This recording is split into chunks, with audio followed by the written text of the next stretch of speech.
अस्सलाम वालेकुम जी काश्तकार भाइयों, आइए चलते हैं। आज हम बात करते हैं कि हमने बहारिया मकई साल 2025 कब लगानी शुरू करनी है। आपको बता दें कि पंजाब के अंदर जो है साल में 2 फसलें जो है मकई की काश की जाती हैं। जो फसल हम जनवरी फरवरी में काश करते हैं उसे हम बहारिया मकई कहते हैं, और जो हम जुलाई अगस्त में काश करते हैं उसे हम मौसमी जो है वो फसल कहते हैं मकई की। तो आपको बता दें कि जो बहारिया मकई होती है वो मौसमी मकई से और से फ़ीसद पैदावार है उसकी 20 से 25% ज़्यादा होती है। यानी जो आप जनवरी फरवरी में मकई काश्त कर रहे होते हैं तो उसकी पैदावार जो है वो जुलाई अगस्त वाली जो है वो मकई उससे ज़्यादा होती है। इसमें हम हाइब्रिड की भी बात करते हैं और जो हमारे देसी अक़साम हैं उनकी भी बात करते हैं। तो अब हमने जो है जो जनवरी फरवरी में काश्त करनी है फसल, उसकी हमने मौसमी सूरत हाल के मुताबिक कब काश्त शुरू करनी है। याद रखें कि अब जो है फसलें जो हैं वो मौसम की सूरत हाल को देखकर आपने काश्त करनी है। इसमें मौसम में गर्मी की शिद्दत है, सर्दी की शिद्दत है, बारिशों की सूरत हाल है, स्मोक की सूरत हाल है, धुंध की सूरत हाल है, तमाम चीज़ें जो हैं आपने देखकर फिर आपने अपनी फसल जो है वो काश्त करनी है। तो आज चलते हैं, देखते हैं कि हमने जो है अपनी जो बहारिया फसल है वो हमने कब काश्त करनी शुरू करनी है।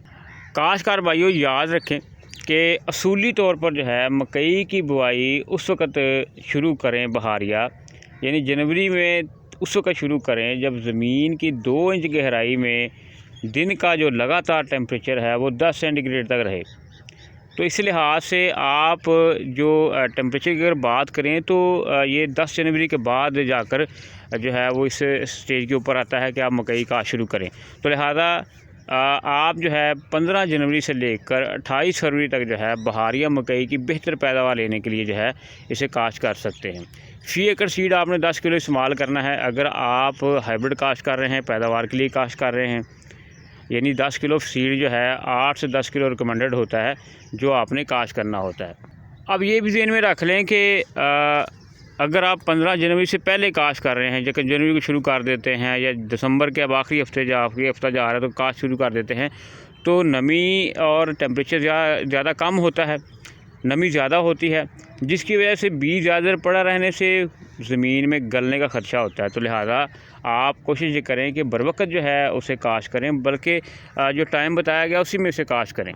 काश्तकार भाइयों, आपने जो है वो जो आपने 8-10 किलो सीड लेना है उसके अंदर कितने पौधों की तादाद होती है।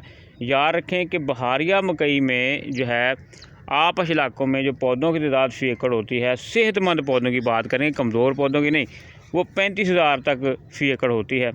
जबकि जो देसी अक़साम हैं उनकी मौसमों अगर बात करें बहारिया मौसम की तो उसमें 26 से लेकर 30,000 तक फ़ी एकड़ पौधों की तादाद होती है। ये हम 6 पता स्टेज के ऊपर जो है पौधे सेहतमंद होते हैं।